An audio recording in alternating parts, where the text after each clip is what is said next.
What's up, hoops heads? I'm your guy, BTD, and today we are diving deep, folks, into the phenomenon that is taking the NBA by storm, or at least by Summer League storm. We're talking about the one, the only Yang Hansen. This dude is the story of the offseason so far, hands down. You had all the draft hype, the free agency frenzy, but then bam, out of nowhere, the Portland Trail Blazers, a team many thought was gearing up for a playoff push now, throws a curveball that left the entire basketball world scratching its head. The 16th pick in the 2025 NBA draft, Yang Hansen. Look, no disrespect to anyone picked around there, but Hansen wasn't on anyone's lottery radar. Heck, some didn't even have him as a guaranteed draftee. The man was chilling in the stands with the regular folks when his name was called. Can you even imagine that, going from potential afterthought to first round pick in a single moment? That's the kind of story you can't make up. And the fact that the Blazers reportedly traded down to get him, that's a level of conviction that screams, we see something you don't.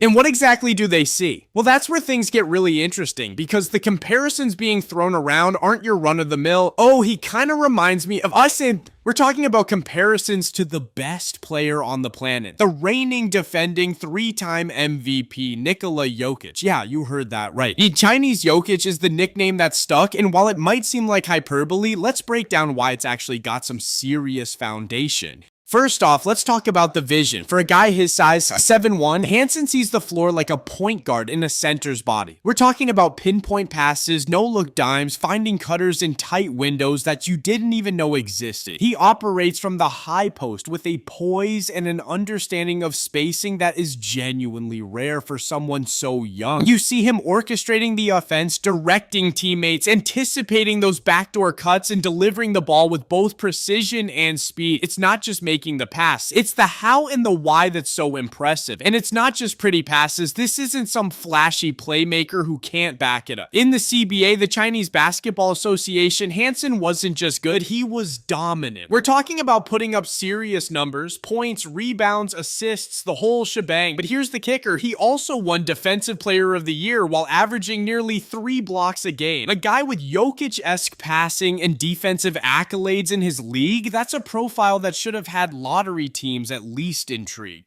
Now let's talk about the size factor. Jokic isn't just skilled, he's a massive presence. Hansen mirrors that. He can use his size to his advantage in the post, establishing position, with good footwork for a young big and showing a soft touch around the rim. While he's not the quickest laterally, that combination of size, strength, which will only improve, and coordination allows him to maneuver around defenders and get to his spots. We've already seen flashes of this in Summer League, like his spins, absorbing contact, and those crafty underhand finishes. That's not typical rookie big man stuff. Of course, it's not all sunshine and rainbows. There are definitely areas where Hansen needs to develop. The most obvious right now is his conditioning. He's a big dude who's played a lot of basketball, and you can see the fatigue set in at times, but that's a very fixable issue with NBA training and development. And then there's the defense. While he was a Defense Player of the Year in the CBA, the athleticism and speed of the NBA are a different beat. He's going to struggle with quicker guards in ball screen situations, and he's fouling a bit as he tries to keep up. This is something that took Jokic years to figure out, and the Blazers will need to build their defense in a way that complements Hansen's strengths while minimizing his weaknesses. So you're hearing all this and you're probably thinking, okay, this sounds great, but where does he actually play? It's a fair question because the Blazers front court is looking pretty crowded. They just drafted defensive stalwart Donovan Clingan in the top 10 last year. They still have the high-flying elite shot blocker Robert Williams III on the roster. It feels like a logjam at the center spot, but maybe it's not a logjam. Maybe it's a master plan. Let's dream for a second. What if Portland isn't just thinking of them as individual centers, but as a potential pairing? Can you imagine a Twin Towers lineup in today's NBA? You'd have Donovan Clingan, your defensive anchor, erasing mistakes at the rim and locking down the paint. His presence alone could cover for some of Hansen's defensive limitations on the perimeter. And on the other end, you'd have Hansen acting as the offensive engine from the high post. Clingan becomes the perfect target for lobs and drop-off passes. More importantly, think about what a playmaking hub like Hansen does for guards like Scoot Henderson and wings like Shot on Sharp. Instead of having to create everything off the dribble, they can become lethal lethal cutters. They can sprint off screens, make hard cuts to the basket, and know that a 7'1" point center is going to hit them in stride for an easy bucket. It takes so much pressure off your young guards and allows them to play to their athletic strengths. This pick might not just be about getting a good player, it might be about unlocking the potential of their entire young core. This move by Portland also taps into a trend we've seen for 2 decades, the international revolution. The league used to be skeptical of European-style bigs. They weren't seen as athletic enough, not tough enough. Then came Dirk Nowitzki with his unstoppable fadeaway. Then Pau Gasol with his incredible skill and IQ, and now the blueprint has been perfected by Jokic, a player who proves that supreme skill and a genius basketball mind can dominate the most athletic players in the world. Portland is betting on this proven model. They're choosing transcendent skill over raw, unrefined athleticism, and history has shown that's often a very, very smart bet. But here's where things get truly fascinating. Forget the on-court stuff for a second. This pick has massive marketing potential. Basketball in China is huge. We're talking hundreds of millions of fans. Hansen is the first Chinese player drafted in the first round in almost 2 decades. The Blazers instantly become the team to watch for a massive global audience. His jersey is going to be a bestseller. This isn't just about basketball. It's a potentially seismic shift in the NBA's international reach. And the fact that he's represented by Rich Paul, you know there's a strategic plan in place, and when you hear the guy talk, you get a sense that the basketball IQ is genuinely high. When asked about his interests, he said he likes to sleep, plays PlayStation, and eat. Relatable, right? But then he added that if he wasn't playing, he'd want to be a coach and draw up crazy offenses. That's the mind of a player who sees the game on a different level, just like Jokic. And let's talk about the machine behind the man. It's no small detail that Hansen is represented by Rich Paul in Klutch Sports. This isn't just any agency, it's the most powerful force in the sport. Being a Klutch client means you are being positioned for greatness. It means a strategic approach to brand building, media exposure, and career management. It tells you that one of the sharpest minds in the business looked at Yang Hansen and saw not just a good player, but a global star in the making. It adds a whole other layer of legitimacy to this pick. This isn't just a random flyer, it's a calculated investment backed by a powerhouse.